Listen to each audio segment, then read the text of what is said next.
So, you were just curious about that body last month, eh? G. William said once they were in the morgue. And did you satisfy that curiosity? Yes. Really? You got up close to it, saw everything you needed to see, got your eyeballs nice and bloody with it? Sure, why not? Yes, G. William, I saw it. I was wondering what... G. William laughed and slapped his thigh. I have got to tell you, Jazz. I've been a cop for most of my life, so I've been lied to a lot. And I've been lied to by some real pros. But you, kiddo, you are the best liar I've ever had the pleasure to bust in a lie. I'm not... G. William waved a hand. No, save your breath. Save it. You're busted, Jazz. You're totally convincing, and you would have had me but for one thing. That accident victim last month? He was an Orthodox Jew. In accordance with his family's wishes, we had a rabbi sitting in here with the body all night, until we could get a Jewish funeral home to take it away. Jazz groaned. And Rabbi Goldstein might not be all that spry these days, but he would have noticed you skulking around the body, I think. Howie shouldn't get in trouble, Jazz said immediately. I made him come along. He does whatever I tell him to do. Do what you want to me, but it's not cool to ding Howie. At that, G. William softened. You keep surprising me. Meaning what?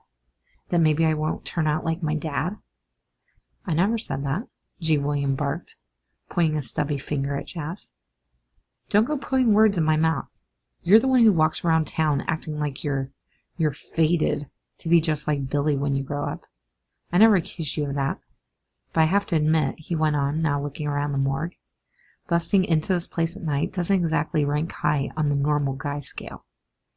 It was time to come clean, whether Jazz liked it or not. Until G. William was satisfied, he was going to hold the threat of Howie being booked over Jazz's head, and Jazz didn't want to have to deal with Howie's mother freaking out about her baby being arrested. And of course, he actually didn't want Howie to be arrested in the first place. I wanted to see if you guys missed anything with the Jane Doe, he admitted. I needed to see for myself. And helped yourself to a copy of the preliminary report while you were at it? Jazz shrugged. It's not like it had anything important in it. Nope. You should have waited to break into tomorrow night, after the full autopsy was done. Got impatient, eh? It's a serial killer, G. William. You have to believe me. All I have to do is wake up in the morning and go to bed at night, Jazz. Everything else is optional. Come on. He gestured for Jazz to follow and led him out of the morgue, then up to the police station. Howie sat, shackled, to a chair next to Deputy Erickson's desk, looking miserable. Erickson was trying to figure out something on the computer. Lana stood behind him, pointing at the screen. When Jazz walked in, she looked shocked, even though Howie's presence must have clued her in.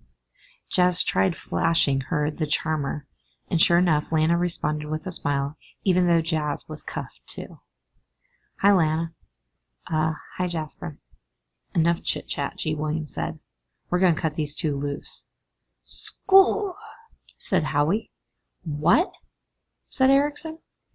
Like I was saying, G. William repeated with ill-concealed annoyance at the interruption, we're going to cut these two loose, with a warning, and we're confiscating their key.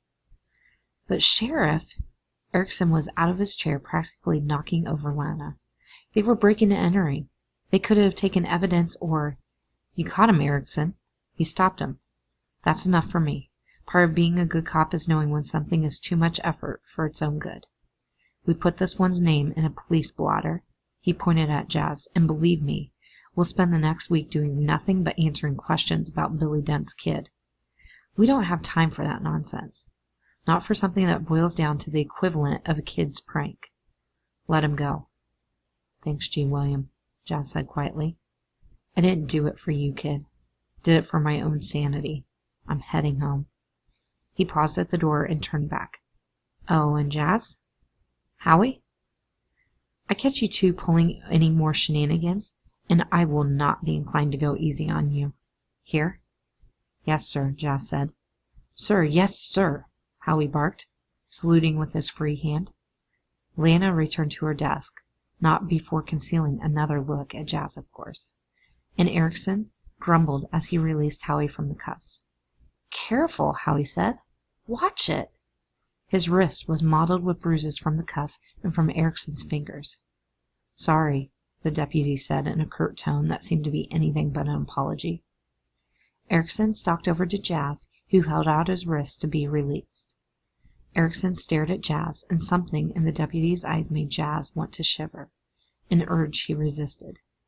He had the disturbing sense that Erickson was going to defy Tanner and refuse to unlock the cuffs. How could I have been so wrong about that guy? Jas thought. I saw isolation and weakness, but it was really what? First aid jitters? Something else? Their eyes locked for long seconds. Jas had never feared another human being other than his father, and he wasn't about to start now.